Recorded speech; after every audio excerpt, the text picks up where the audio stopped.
बिस्मिल्लाहिर्रहमानिर्रहीम। अस्सलामु अलैकुम वरहमतुल्लाहि वबरकातुहू। तिबी माहिरीन की जानब से शुगर के मरीज़ों के लिए तजवीज़ किए गए चंद मुफीद मशवरे मदरजा झेल हैं। रमज़ान में शुगर के मरीज़ ग़ज़ा और अद्वियात का इस्तेमाल अपने मालिज के मशवरा के साथ करें।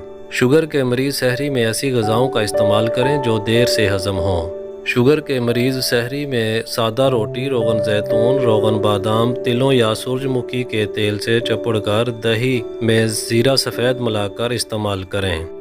शुगर के मरीज़ों को अफ्तारी में विटामिन सी से भरपूर ग़ज़ाओं और मशरूबात, अफ्तार डिनर में देसी मुर्गी, बकरे या परिंदों का गोश्त पतले शोरबे वाला यखनी बनाकर चपाती के साथ लाजमी इस्तेमाल करना चाहिए। इसी तरह दूध पत्ती में मुनासिब मकदार में दारचीनी, अदरक और छोटी इलायची पकाकर बतौर चाय पीना बेहद मुफीद है। शुगर के मरीज़ रोज़ा अफ्तार करते हुए एक खजूर खा सकते हैं। अगर उनका शुगर लेवल मुतवाज़न है तो 2 खजूरें भी खाई जा सकती हैं। अफ्तार के दौरान फलों की चाट बगैर चीनी और करीम के खाई जा सकती है। फलों में थोड़ी मकदार में लीमू का रस भी शामिल किया जा सकता है।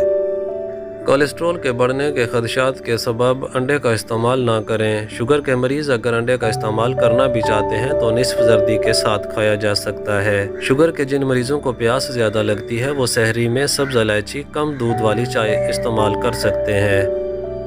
शुगर के मरीज़ों के लिए चहलकदमी भी एक बेहतरीन इलाज करार दिया जाता है।